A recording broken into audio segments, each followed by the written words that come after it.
देखी ना छपरिया पर बोलतावे कौआ।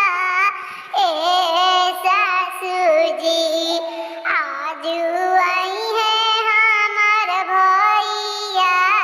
ए सासुजी जब सासु सुनेली भैया के आवैया। आई हो दादा रोहिया में कांटावा बिछवली।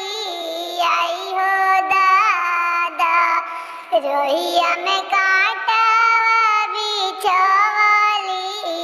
आई हो दादा का तू सासु कांटावा बिछवलू। आई हो दादा भैया गाड़ी से आवैया। आई हो दादा भैया गाड़ी से आवैया।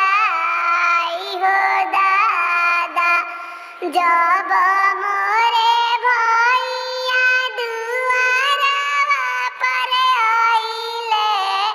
आई हो दादा सासु कुरुसी चोरवली।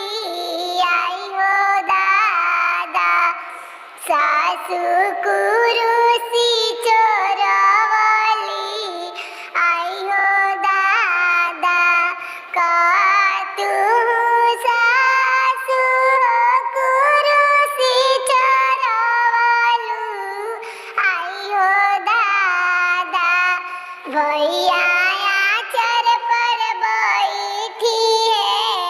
आई हो दादा भैया